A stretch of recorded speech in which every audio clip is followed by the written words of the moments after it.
Pagi Mas Deris, terima kasih. Salam sehat selalu ya bagi kita di masa pandemi ini. Semoga adik-adik mahasiswa tetap semangat walaupun banyak keterbatasan. Tapi dengan begini kita bisa bertemu. Saya juga luar biasa tidak menyangka bisa bertemu dengan adik-adik dari UNJA, Universitas Jambi, dari USU, Universitas Sumatera Utara. Kebetulan saya alumni dari Universitas Sumatera Utara. Salam sehat. Dari Universitas Bengkulu ya.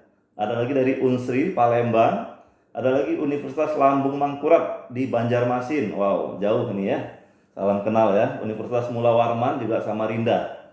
Dan ada juga tadi dari Universitas Andalas Padang. Jadi luar biasa antusias adik-adik mahasiswa, tidak salah ya untuk mengikuti studium general yang dibawakan oleh Mas Deris dan saya pada pagi hari ini. Ya. Baik, izinkan saya untuk share screen. Oke, mungkin sebelum saya screen, saya izinkan justru untuk memperkenalkan Pak Khairul terlebih dahulu ya, Pak Khairul. Oke, jadi rekan-rekan supaya kita lebih kenal juga Oh, dengan siap. Pak Khairul.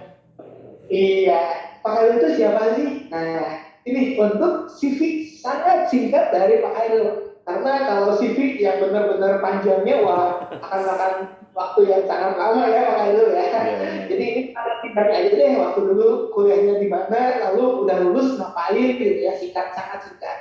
Jadi Pak Khairul Tamsil Silalahi, ya sarjana peternakan.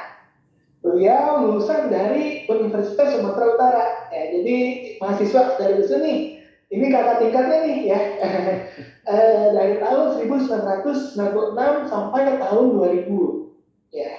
Setelah lulus Pak Khairul nggak langsung join masuk perusahaan, tapi masih mengabdi di Universitas Sumatera Utara sebagai asisten dosen di Fakultas Peternakan dari tahun 2000 sampai 2001 terkait dengan sapi perah dan sapi potong yang ruminansia ya.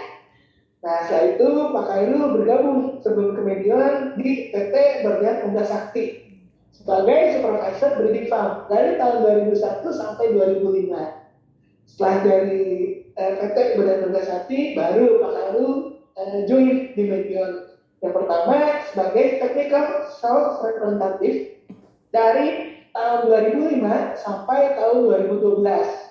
Ya, untuk wilayah penugasan Pak Khairul di wilayah Medan dan Binjai, masih di daerah Sumatera ya.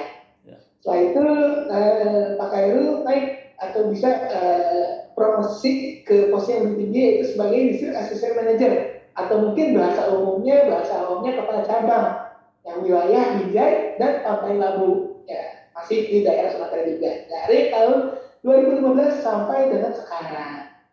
Ya kurang lebih seperti itu ya, mungkin Pak Khairul gambaran sikap dari Pak Khairul. Ya, dulu pernah juga di 2015 sampai 2017 megang cabang Pekanbaru dan Batam Mas Deris kemarin dulu Oh sebelum ya, dipetakan lagi. sempat juga ya megang Sempat, wilayah Pekanbaru dan Batam. ya. Ya, namun masih sama daerahnya Ya, menguasai banget nih Pak Khairul wilayah daerah Sumatera. siap, siap. Nah, oke Pak Khairul, waktu dan tempat kita persilahkan Mbak. Oke, terima kasih. Ya, sambil menunggu Pak Khairul untuk mempersiapkan, nah di sini jika rekan-rekan ada yang ingin bertanya, itu sangat dipersilahkan. Boleh rekan-rekan ketik pertanyaannya di kolom Q&A. Ya, di sini rekan-rekan bisa ya melihat fitur Q&A. Nah, di situ nanti silakan rekan-rekan ketikkan, mungkin boleh yang pertama perkenalan diri dulu ya, nama dan universitas, lalu silakan diketikkan pertanyaannya. Pertanyaan-pertanyaannya nanti akan kita bahas saat sesi tanya jawab. Jadi silakan nih rekan-rekan update ilmunya. Seperti itu ya Pak Ayu. Ya, sebentar ini ada kendala sebentar ya. Oh iya. Baik, adik-adik mahasiswa sekalian, selamat datang di Studium General PT Medion pada pagi hari ini. Sangat senang sekali saya Hairul Tamsil Silalahi SPT dan Mas Deris Rexivio dari PT Medion ingin berdiskusi atau sharing terkait dengan vaksinasi.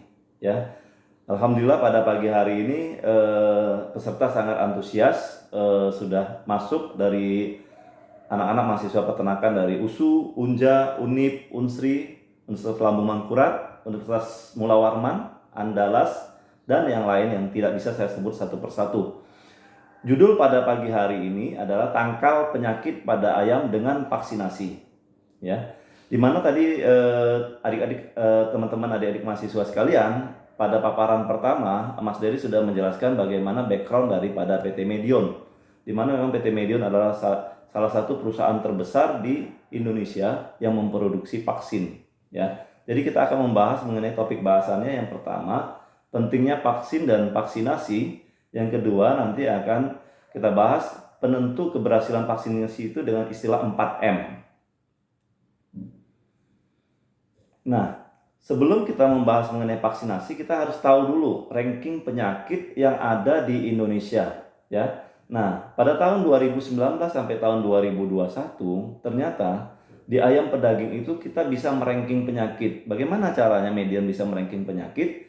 Karena Medion itu sudah tersebar di seluruh provinsi di Indonesia dan memiliki ratusan personil TSR yang seperti yang disampaikan Mas Deris tadi, yaitu personil lapangan, sarjana peternakan, dokter hewan, yang setiap hari melakukan pemeriksaan kesehatan ayam di peternakan. Nah, ketika mereka melakukan kunjungan di lapangan, mereka melakukan bedah bangkai yang diisi dalam aplikasi di tablet Modis Medion, dan disampaikanlah ternyata dari hasil kajian ataupun penemuan dari TSR Medion di lapangan, ternyata penyakit yang tertinggi itu di ayam pedaging itu adalah CRD kompleks, kolibasilosis, koksidiosis.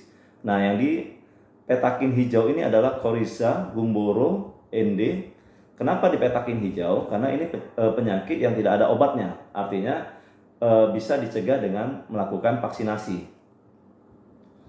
Beda dengan ayam petelur, di tahun 2019-2021 juga ranking penyakit yang pertama itu adalah penyakit Coryza. Ya, adik-adik sekalian mungkin tahu Coryza adalah bakteri, disebabkan oleh bakteri. Nah, setelah itu adalah penyakit AI yang disebabkan oleh virus, dan ND. Nah, ketiga penyakit ini tidak ada obat yang ampuh mengobati penyakit ini. Jadi kita sarankan untuk melakukan vaksinasi. Ya, jadi ada istilah di kita, lebih baik mencegah daripada mengobati. Lanjut. Nah, sebenarnya di dalam dunia ini perjalanan penyakit itu seperti ini ya gambarannya, di mana lingkungan berada di tengah-tengah antara bibit penyakit dan ternak. Ketika lingkungan sangat mendukung dan tidak ada masalah, maka bibit penyakit dan ternak itu menjalin hubungan baik atau interaksi harmonis.